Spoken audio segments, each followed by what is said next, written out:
Hi, welcome to Dad Talk Network. If you're new to the channel, please like, subscribe, or leave a comment. Today's video is part 3 of my 3-part conversation with Quinton Law, Deputy Mayor of Moorestown, New Jersey. Thank you, and please enjoy the content. How important is it for you to make a difference in the community that you serve? You know, it's extremely important to me. But I think a lot of people, when they hear the term make a difference, they're like, oh, well, my difference has to be this giant change in the world, right? I want to go back to something that I said earlier, which is don't let your inability to do everything stop you from doing something. And I think that has been the attitude that I've embraced since I've been on council is, hey, I might not be able to solve this issue on Monday, here today, but what I'll be able to do is keep chipping, keep grinding. And a year from now, we're gonna have made progress. We're gonna have made a difference. And that thought process of, again, patience and persistence has proven to be effective for me. I want to make a difference in the way that I want to inspire folks to get involved with their local governments. I want to inspire folks. I want someone who's young, who's black or brown, who might not think that they have the chops to jump into the career that they wanted to do, to feel like, hey, if I see him doing it, I can do it too. You know, because we all have something inside of us that makes us that unique, special person. And in this role, I've been able to have the privilege to see that in our community here in Moorestown. So if I have the ability to inspire one more person to go for the career or go for the thing that they thought they might never be able to achieve, then that is all the difference that I am out to make. And I just want to make my community a better place, and I will never let my inability to solve the problem in one day stop me from working to make it a better place. Okay, awesome. Good answer. I think that leads me to the next question. What are some of your aspirations for the future, right? So, again, this is Dad Talk Network, and I'm a father, right? So when you're individual, right, currently he's a bachelor. So when you're a single individual, you have aspirations or you have individual goals for yourself. And then for me as a father, I have my own personal aspirations, but then I have aspirations for my kids, right? Absolutely. How do they take it to the next level? Like I was able to get you to a certain level in life. And then how do you take yourself to that next level? So what I want to ask you is, what is your aspirations, right? For yourself, and then, what does that runway look like? I believe in service. I want to continue to serve my community in whatever role that I possibly can. So that's something that I want to continue to do for as long as I can do it. However, when it comes to aspirations for like my family and such, one day, if I'm lucky enough, I would love to have kids. I would love to be a father myself. I grew up with really young parents. They had me when they were 18 and 19 years old. I want to be able to have children and provide a life for them that I may have ultimately not been able to get when I was a child. And I really am excited about the opportunity to do that. However, I also know that I'm in this role that I'm in now, so I have to balance the aspirations for family with the aspirations for my career, but also understand that these things will merge and be intersectional at some point.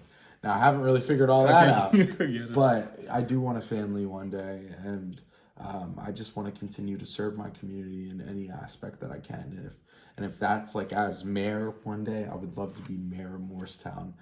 That's honestly a dream of mine. But if it's not, then I'll find a different way to serve, and I'll find a different way to empower young people to change to change and get involved with their community through service. So those are my goals, and And that's the aspirations that I have at this point in time. But I'm sure, life happens and things change, so you never know. Different things, different terms of events that could cause, two people born in the same day, but they have different trajectories in life, right? And I think it's good to understand that it's not where you start. When as I was coming up and trying to advance my personal life or my professional life, is education will get you as equal as you can with some of your peers or your counterparts, right? And you take that education and you develop yourself and you continue to grow and what have you. So I think it's important that we understand the road that you need to take in the journey, and everybody's journey is going to be a little bit different. I love quotes. Rock bottom will teach you things that the mountaintops never could. And another quote that dovetails perfectly on that is, my current situation is not my final destination. And I've always reinforced that for me, because even when I hit, a bump in the road and things get hard, I remind myself, it's like, hey, this is not this is not my final destination. I'm on a path to a place where all my other goals are, and I will get there. And I may have hit a bump in the road, but that doesn't mean that this is the end of the road, because the road will continue. And I think a lot of people need to remember that. They need to remember that their current situation is not their final destination. And when it comes to facing adversity and understanding that life happens, we as people need to be able to lean on to each other, our communities, and most importantly, remember that if we can become 1% better today than what we were yesterday, then that is an improvement. And I just try not to be hard on myself and hard on others, because I've seen what that can do to people. And I think what you say about being humble in that aspect and understanding that we're not going to get there immediately. Whatever there is, we're not going to do it immediately. Delayed gratification. If we put in the work over time, we will get the result that we want. I ultimately think that we will live in a more successful society.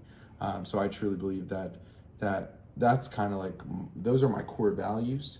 But I think that young people today should remember that their current situation is not their final destination, and they can get to the levels and the heights that they want to get to, through hard work, dedication, and it will happen. You balance politics, personal life, and career, right? You're a young man who's 26 years of age, or responsibilities than most people your age, right? So there's like a balancing act, and you have to make the right decisions, and you got to show up often. You often got to be like ready to go at any given moment. All the time. So how do you find best to balance these aspects of your life? Google Calendar. Google Calendar. But playing Division I football, I was put into a rigorous schedule of always running on an agenda and just being able to manage your time and things like that. And I think that balancing my politics, career, and personal life, I've took lessons from that, from playing football to do that.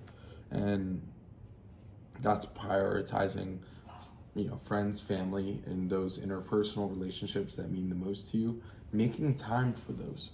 Because it's really easy when you're caught up in the political campaign or, just a busy project at work to be like, oh, I'm not going to stop by my parents' house because I got X, Y, and Z. I got a million reasons not to reach out to my cousins or not to do some, go to that birthday party or whatever it is.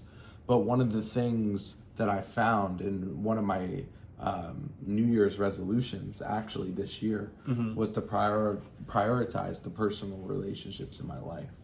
And 2023 has been a year for me of reconnection and rekindling of those relationships with friends, family, and just the people that mean the most to me in my life. So it's really easy when you get caught up into the work to dismiss those relationships and to be like, oh, I can't hang out with my friend because I need to do more work. Or I can't spend time with my family because this project is due.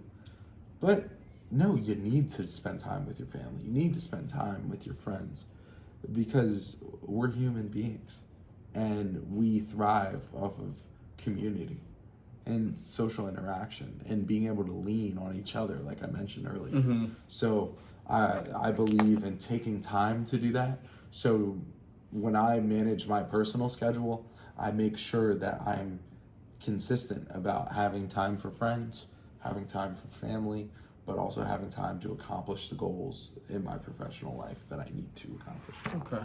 I got one interesting question too. So as a civil, and then like for me, like a regular guy that my job, I'm I'm home now in my house and I'm dad or whatever. But for when you are like deputy mayor, do you always think that you're always deputy mayor all the time and you're always on when you're at home or you at a movie with a friend or something? Is that always on the top of your mind? Absolutely. You're always serving the community. You're always, you can't go home and just take the deputy mayor cap off. Because if somebody's water main breaks at 12 a.m. at night, guess who's got to get up and try to figure out something with the township manager and public works department? It's the mayor, the deputy mayor, the town council. We're all getting together and saying, hey, how can we solve this problem? So, I'm not saying that to complain. This is my bed and I'm laying in it. But no, you don't turn that off because, the community never sleeps. We always need advocates and people that are dedicated to working for the community and working for everyone in the community around the clock. So I have a 4-year term. I hope I can get elected to more terms after this. But for my 4 years, I will grind as hard as I can for Moorestown and the people that I represent. So unfortunately, for now, I don't turn it off, and I'm always deputy mayor. Maybe in the future that will change, but for now, it's always on for me. Okay, good. That's enlightening, right? So when you're not in a position, you're like, okay, what goes on in people's mind who are actually serving in these particular roles. So that's good to know, that bit of insight. Next question. What's your message to young people who are thinking about getting involved in politics? Is it something that you encourage them to do, or do they need to do their research, or they need to dive head first into it? Take small bites before you take big chunks. What do you think, or what's a great philosophy, like how to get young people engaged in politics, because we need them? And how would you message that? Well, I would say there's a great quote out there that says, all politics are local. All politics are local. I'll say it again. All politics are local because they are. So if you're a young person out there and you want to get involved in politics, start at the local level. Like a lot of people, they're like, I want to run for Congress or I want to run for president. I respect it. I support it. But where you can get involved the most immediately and make the most direct change immediately is on the local level. But even those that do take that jump to get involved, and someone like me, I will say, young people out there, I suffered from imposter syndrome. For the first year that I was on council, every council meeting I'm going in and I'm like, I have to read 100-page packet on what we're going to discuss that night. It's a lot. And you think like, do I belong here? Is literally no one that's ever looked like me has sat in this seat. Do I belong here? And that imposter syndrome, I won't lie, that was in the back of my head for a whole years at this point. running campaigns. And, the community voted me into this seat 2 years in a row, which is definitely a confidence booster. But for young people out there, do not let the imposter syndrome get to you. You will think of 1,000 reasons not to get involved in politics, not to run for office, not to reach out to your local representative and speak up about your issue. But do it. If you're thinking about running for office, do it. If you're thinking about speaking up at the local Board of Education meeting, do it. Because we need more young people in our political processes. And they have been a historically underrepresented voice, and we need to expand the conversation. Young people have the answers for the problems that we are experiencing today and the problems that we will be experiencing tomorrow. So that is my message to young people: is don't let the imposter syndrome keep you from engaging in this process. Another quote that I love from my senator, Cory Booker: do not let your inability to do everything stop you from doing something. That is truly a value that I think everyone should walk with. Okay, awesome. Okay, so that leads me to the next question. What is your proudest accomplishment to date, right? When you look at the things in the last, I guess, the span of your life, right? You've accomplished quite a bit, right? In this 26 years that you've been on this earth. And when you look back and say, what is some proud accomplishment that you have today, right? You've made major milestones: graduating from high school, graduating from college, becoming deputy mayor. So when you look at your current autobiography, what would you say right now would be proudest accomplishment? As I said earlier, Moorestown is a majority white community. Our area of South Jersey is a majority white area.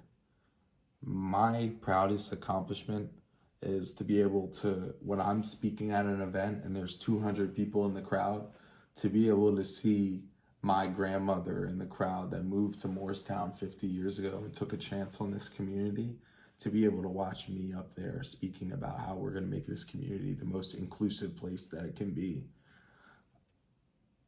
My biggest accomplishment is being able to look at my family and see that they're proud of the work that I've done, not only to make this community a better place, but this society a more inclusive and welcoming place for my siblings, for my 5-year-old sister that's in kindergarten right now, for my future children. I want my family to be proud of me and proud of the work that I've done, because I stand on their shoulders. So just being able to represent them in this position is, quite honestly, one of the biggest accomplishments, if not the biggest accomplishment that I've achieved in my lifetime. All right, thank you, Quinton. So as we wrap things up on our last question, I just want to get your final thoughts on some of the things that we talked about today, and what do you want to leave people with as we end this particular session? I would say that, I think that when we get caught up in politics, government, the civil discourse and that folks experience on a day-to-day basis, I think we forget that those people that are in Congress, those people that are at town hall, they're human beings. They're just like us. They put on their pants just like us. They have families just like we do. We need to recognize the humanity of our political landscape. And I want folks to understand that the most effective way of working with people, whether you're at a corporation, whether you're on a basketball team, whether you're in local government, is to respect them, operate with kindness, and understand an empathetic perspective. Not everyone has walked the same path that we have. Not everyone comes from the same background that we have. that's okay. But what we need to do is sit down, come together, and when we stand together, that's when we're strongest. When we communicate with each other, that's when we're strongest. So I believe, and I hope that anyone that watches this conversation can take from it, it's like, hey, I might not be able to solve all the issues in our country today, but if I can come together with someone that might not look like me, or come together with my neighbor and just talk about these issues, maybe we can become 1% better than we were yesterday. And that is how we become a better country, a better society, and a better community as a whole. So that is what I'd like to leave, and I hope folks can go back to their communities with that after this conversation. Again, thank you for watching Dad Talk Network and my 3-part conversation with Deputy Mayor of Moorestown, New Jersey, Quinton Law. Again, hopefully the information that we discussed was both enlightening and also inspiring, and that we all can make a difference if we choose to get involved. Please stay tuned for more content from Dad Talk Network coming soon.